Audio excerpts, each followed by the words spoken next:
The title for tonight's program is Back from the Brink, How Grassroots Activists Can Prevent Nuclear War. And we are delighted to have Dr. Ira Helfand as our speaker this evening. Dr. Helfand is a member of the steering group of the International Campaign to Abolish Nuclear Weapons, ICAN for short, which is the recipient of the 2017 Nobel Peace Prize.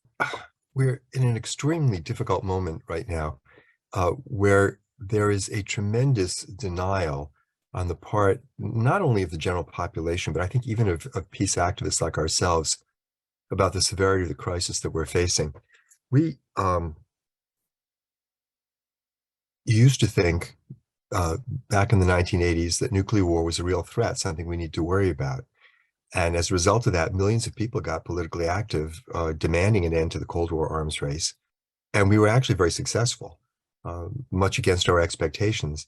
We got the United States and the Soviet Union to stop building more nuclear weapons, to declare that nuclear war can never be won and must never be fought, and to begin the process of dismantling the arsenals that they had built. But when the Cold War ended, we all, understandably, there's this palpable wave of relief that you could feel across the whole planet that we had gotten through the Cold War, we had dodged the bullet, we hadn't had a nuclear war. And we all began to forget about the fact that thousands of nuclear warheads were still lying around, waiting for a bad time to put them back into the center of human events. That bad moment has arrived in spades over the last several years. And the Russian invasion of Ukraine last February, I think was just the final step in revealing to us how dangerous the current situation has become. Clearly, that invasion and the flood of nuclear threats that Putin has unleashed since the invasion have made it almost impossible, in a kind of abstract intellectual way, to continue to deny that nuclear weapons are a real and present danger. On an emotional level, we're still denying it. We're still all going about our business as though this were not happening, but it is. We have a situation where one of the two great nuclear powers has launched a war of aggression against its neighbor, threatening to use nuclear weapons as a shield to defend that military intervention, to try to keep people from coming to the assistance of Ukraine. And it has brought us closer to nuclear war than we had probably ever been. But it's not the only factor. Even before the invasion of Ukraine, relations between the United States and Russia were terrible, the worst they'd been since the end of the Cold War. Relations between the United States and China are worse than they've been at any point since the 1970s. We have to understand that we are also headed on a collision course with another major nuclear power in the relations between the United States and China. And clearly the dispute over what should happen to Taiwan could easily become a flashpoint for a nuclear war between the two largest economies in the world. In addition to that, the situation on the Korean Peninsula is as dangerous as it has ever been. There have been, a large increase in missile tests over the last few months. There have been reports that the North Koreans are preparing another nuclear test. Whatever the exact details of what they are doing, this is clearly a very volatile and dangerous situation. And then there's South Asia, which is the area that I worry about the most, and it gets the least attention here in the United States. But India and Pakistan have gone to war 4 times. They almost went to war again twice in 2019, just 4 years ago. And if they go to war again, it is almost certain that this war will escalate to the use of nuclear weapons with catastrophic effects in South Asia, but also across the planet, as I'll talk about in a few minutes.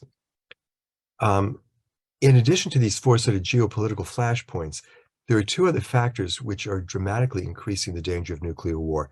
The first is the advance in cyber technology, and particularly the increase in the threat, therefore, of cyber terrorism. We used to worry primarily that a terrorist group might get hold of one nuclear weapon, probably a smallish one, Hiroshima-sized, and use it to attack a city, quite possibly New York, but also, Washington, Moscow, Tel Aviv, Bombay, London. That's still a danger. But the greater threat is that a terrorist group could carry out a cyber attack, hack into the command and control systems of the nuclear arsenals of one or more of the nuclear weapon states, and either directly launch their weapons or create a false alert, convince the country being hacked that it is being attacked with nuclear weapons, and trick it into launching its own arsenal in response to this non-existent nuclear attack. This is an absolute nightmare for the people who are responsible for cybersecurity here in the United States, and I'm sure in the other nuclear weapon states as well. US military computer systems get hacked into hundreds of times a day. The offense in cyber terrorism always has the upper hand because the defense never knows what the next attack is going to look like. And it's really only a matter of time until something really bad happens in this realm.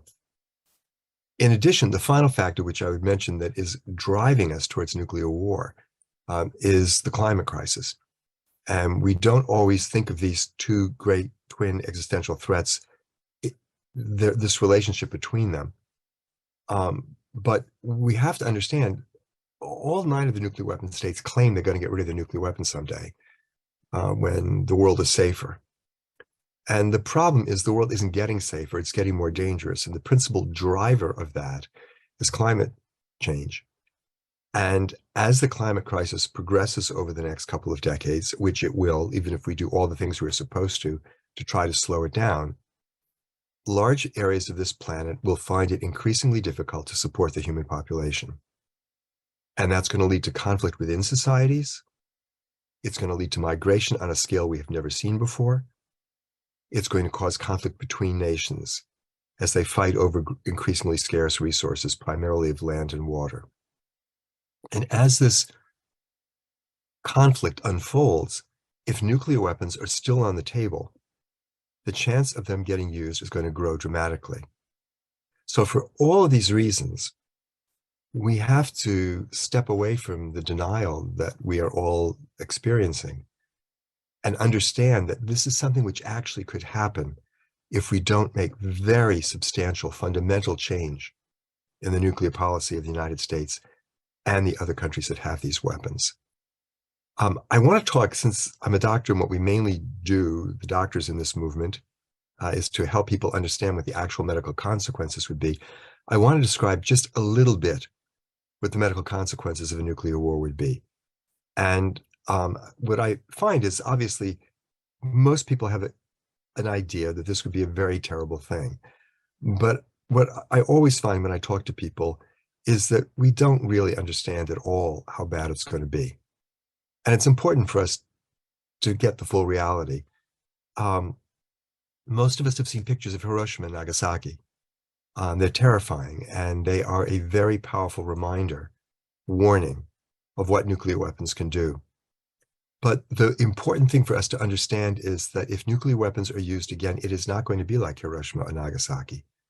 That was, in each case, one relatively small bomb, 15 kilotons at Hiroshima, 22 kilotons at Nagasaki, on one city each. If there's a war between the United States and Russia, it's going to be many bombs on many cities, and most of them are going to be much larger, anywhere from 6 to 50 times more powerful than the bomb that destroyed Hiroshima. Now, we don't know the exact targeting strategy of either the United States or Russia, but people who I think have a good idea of what that strategy might be are pretty clear that a major city, certainly a very large major city like New York, is probably targeted with anywhere from 10 to 15 to 20 and possibly more nuclear warheads. Again, each of which would be 6 to 50 times more powerful than the Hiroshima bomb. I'm not going to go through the full details of what that would look like, but the bottom line is that an attack on New York of that magnitude would create a firestorm that would engulf almost the entire metropolitan area. The firestorm would be something like 32 miles across, covering 800 square miles. And within that entire area, everything flammable would burn. Trees, paper, cloth, plastic, heating oil, gasoline, it would all ignite, and we'd have hundreds of thousands of fires, which would coalesce over the course of about a half an hour into this giant firestorm. Within this entire area, 800 square miles, the temperatures would rise to 1400 degrees Fahrenheit. All of the oxygen would be consumed, and every living thing would die. In the case of New York City, we're talking about some 12 to 15 million people in the metropolitan area who would be killed in a half an hour. And if this were part of a large-scale war between the United States and Russia, this kind of destruction would take place in every major city in both countries. Altogether, perhaps 100 to 200 million people would die in the first afternoon. The entire economic infrastructure of both countries would be destroyed. There'd be no cell phones, no internet, no electric grid, no food distribution system, no public health system. None of the things that we require to sustain ourselves would be available. And in the months after this initial attack, most of the survivors, the people who did not die in the initial wave of bombs, would also succumb to radiation poisoning, to epidemic disease, to starvation. But we have to understand that what I've been talking about so far are just the effects in the countries which fight the war, the United States and Russia. This would be a catastrophe for the rest of the planet as well. The fires that I was talking about would put about 150 million tons of soot into the upper atmosphere, blocking out the sun and dropping temperatures across the entire planet an average of 18 degrees Fahrenheit. Within the interior regions of North America, the temperatures would drop 45 to 50 degrees Fahrenheit. This is like the Ice Age. And under these conditions, all the ecosystems that have evolved since the last Ice Age would collapse, food production would stop, and a study that was released last August showed that 5 to 6 billion people, 3/4 of humanity, would starve to death in the ensuing 2 years. That same study showed that even a very limited nuclear war, as might take place between India and Pakistan, would cause enough climate disruption and enough decline in food production to lead to a global famine that would kill not 5 to 6 billion people, but 2 billion people, including 130 million people here in the United States. And while neither of these scenarios would mean the extinction of our species, either one of them would be the end of civilization as we know it. No society in history has ever withstood a shock of this magnitude, and there is no reason to believe that the complex economic system we all depend on would do any better. So this is the danger that we are facing at this moment. And it is critically important that we understand what I've been talking about is not a nightmare or a science fiction movie. This is the danger we're living with every day that we allow these weapons to continue to exist. And even if no one deliberately decides to start a nuclear war, there is always the possibility of a war by accident. And we know of at least 6 occasions when either Moscow or Washington actually began the process of launching the nuclear arsenal in the mistaken belief that they were under attack by the other side. So it's a pretty grim situation that we're facing. But the good news is this is not the future that needs to be. Nuclear weapons are not a force of nature. It is not as though an asteroid is coming at the planet and there's nothing we can do about it. These are little machines that we have built with our own hands. They're about the size of the chairs we're all sitting in. We have dismantled more than 50,000 of them already, and we know how to dismantle the 13,000 that remain. What is missing is the political will. And that's where the Back from the Brink campaign comes in here in the United States. This campaign was launched in the summer of 2017, shortly after the United Nations adopted the Treaty on the Prohibition of Nuclear Weapons. It was our hope that we would capture the enthusiasm and the energy that the adoption of that treaty was generating. But it was also recognized that we needed to adapt our efforts here in the United States to the American political reality, which is that the United States is not going to sign and ratify a treaty requiring it to dismantle its nuclear arsenal if that means unilateral nuclear disarmament. It will only do it if it gets the other nuclear weapon states to join with it in this enterprise. And so what Back from the Brink called for was for the United States to embrace the treaty, to stop opposing it, and to carry out the next step needed to bring the treaty into universal universal entry into force.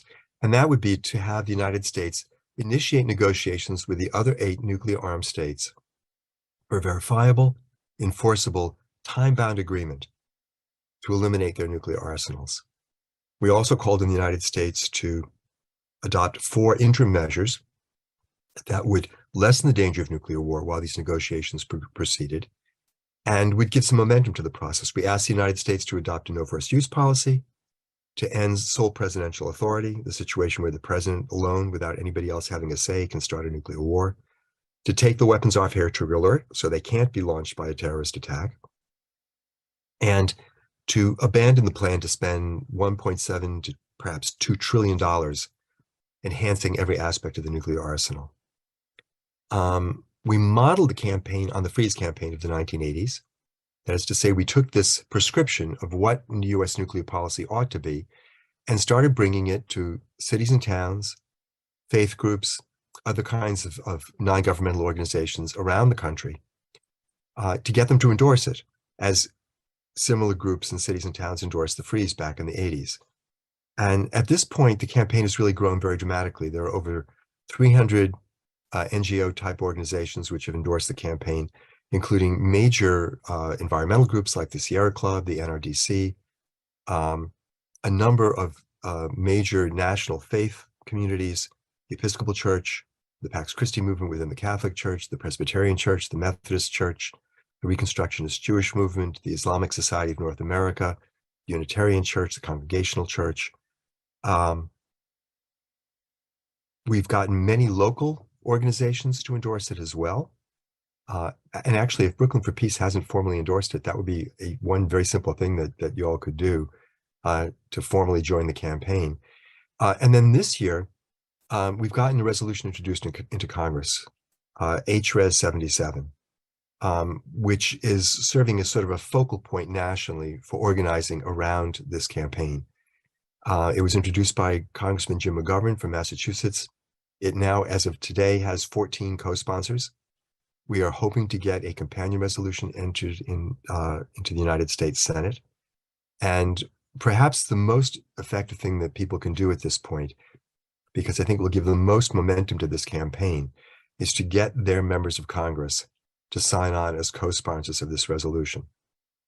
We don't expect it to pass, obviously, with a Republican majority in the House, but it is our goal to get, we'd like to see 50 to 60 co-sponsors by the end of this year, which I think would put this whole issue squarely on the table for national political discussion, make it something which is unavoidable in the upcoming presidential campaign, and give us a chance to really engage with the American people in the conversation we need to have to educate people about the danger and to offer them a vehicle, a pathway forward for getting rid of these weapons. The first question is about the resolution in the House of Representatives. And it says, because it's a resolution, it means it would not have the force of law.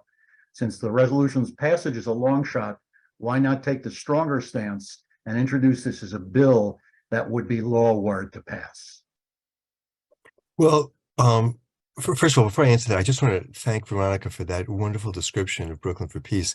The whole idea of community is really important, I think, in this struggle. Back from the Brink's tagline is bringing communities together to prevent nuclear war. And I think we're going to need that kind of support and sense of community that you were describing, Veronica, if we're going to be successful in this task, because it is going to be a lot of work and it's going to be kind of challenging. So thank you.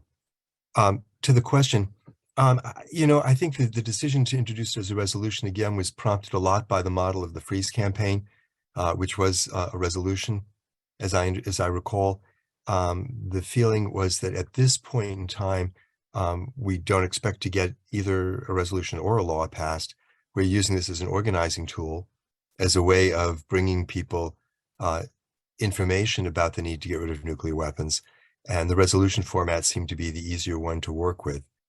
It was also what the congressional people who introduced it wanted to go with, and we feel quite comfortable with that.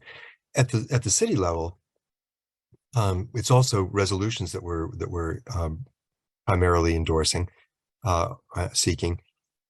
New York has not passed back from the Brink resolution, and it would be great if it did. Resolutions have been passed in Boston and in Baltimore and in Washington and Philadelphia and Chicago and Los Angeles and San Francisco and Portland and Tucson and Salt Lake City and Des Moines and Minneapolis and St. Paul. In New York, we were going to introduce a resolution, and people who were working on a divestment bill, which was terrific, asked us not to introduce a resolution until the divestment bill could be passed.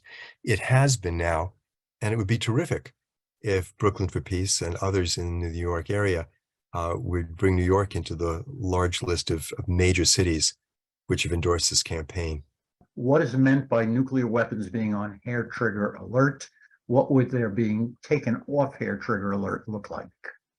Well, as the answer in the chat indicated, it means that the weapons are sitting on missiles and can be launched in 15 minutes from the time the president decides to do it. All that they need to do is get a launch code, which is why they're vulnerable to hacking. There are several different ways you could de-alert them. What has been done in China until now is that the warheads are simply kept separate from the missiles. They're not loaded onto the missile. They sit in a separate storage site. And so in order to be launched, they have to be transported to the launchers and physically assembled. That's probably the most definitive way of de-alerting. There are other things that could be done, but that's probably the best because it's also, it's the most definitive. It's also easily verifiable by satellite technology by other countries. So that's the kind of thing that we would recommend. The fact that they're on hair trigger alert is a vestige of Cold War military planning, when it was thought that somehow or other it would be a good thing if the Russians launched a surprise attack on the United States, if we could get our missiles off the ground before the incoming missiles exploded. This was tied to very incorrect ideas that somehow we could fight or win or survive a nuclear war. As we now know, it doesn't make any difference if we launch our missiles. Once any side launches a large nuclear attack, the game is over. But in addition, the United States doesn't need to have missiles on hair trigger alert because we have submarine launch missiles that are essentially invulnerable, that would survive any first attack. So this is a really inappropriate and hard to even understand policy that we have of maintaining the weapons on hair trigger alert at this time. The resolution to ban nuclear weapons in the UN. Can you tell us some more about that and how many countries have signed on to that and what its status is at the moment? Yeah, the Treaty on the Prohibition of Nuclear Weapons was adopted at the UN on July 7th, 2017 by a vote of 122 to 1. It is currently signed by, I believe it's 92 countries and ratified by 68 of those 92. And our hope is to get to well over 100 signatures by the end of the year and something in the 70 to 75 range of ratifications. The problem is that the vast majority of the countries that have nuclear weapons or that have close military alliances with countries that have nuclear weapons have not signed this treaty and are not part of it yet. And many of the countries which have signed are relatively small countries which do not have a lot of geopolitical influence. Nonetheless, the fact that this large number of countries has stated that nuclear weapons should be illegal, that they are illegal for the countries that have ratified the treaty, has had a huge impact. And the countries which do have nuclear weapons are very unhappy with this treaty because it's shining a light on them, exposing their failure to take seriously their obligations to get rid of nuclear weapons. And it's doing what it was designed to do, which is to put pressure on the countries which do have nuclear weapons. But the other part of that process of putting pressure on them, on the nuclear armed states, has to be political activity within the countries that have the weapons. And, you know, of the three major powers in the world, US, Russia, and China, it's people here in the United States that have the greatest opportunity to put pressure on their leadership because of our more open political system. Do all of you lobby only the Democratic legislators? It seems like the Republicans would want to survive just as much as the Democrats would. What happens when you lobby Republicans? Yeah, let me just make a quick comment on that. This is a great question. This should not become a partisan issue. And it shouldn't even become seen as a progressive issue. Everybody should want to avoid nuclear war. And in fact, the campaign was endorsed by some very prominent Republicans, most notably former Secretary of State George Shultz before his death a couple of years ago. It has, in Massachusetts, the lobbying team that convinced Congressman Richie Neal to support Back from the Brink included an elected Republican city councilor from one of the cities in his district. In the state legislature, where we have a state resolution pending, 2/3 of the Republicans in the state Senate have co-sponsored, have endorsed this resolution. I need to point out that in Massachusetts, there are only 3 Republican senators in the state legislature, but we did get 2 of the 3. So, yeah, I think it's very important to reach out across the aisle wherever we can. And it would be absolutely terrific if we could get one or a few Republican members of the House to co-sponsor HRES 77. What should peace lobbyists actually say to the legislatures we lobby? Should we try to scare them by informing them beyond their current awareness? Should we just beg and plead? What tone should we take with them? I think you should scare them. I think that it is clear that the vast majority of people, including people in the high levels of government, do not begin to understand what's going to happen if there's a nuclear war. They're in complete denial about it. And with all the other issues that are competing for their attention, they're not going to pay attention to this unless they are scared. Having said that, I think it's also important to make it clear to them that this is, as I said, this is not the future that must be. We can deal with this problem. And I think it's important to point out to them they have a responsibility. As our elected representatives, they're supposed to make sure that we're safe, and they're not doing it. And this is an important thing that they can do to help fulfill that responsibility.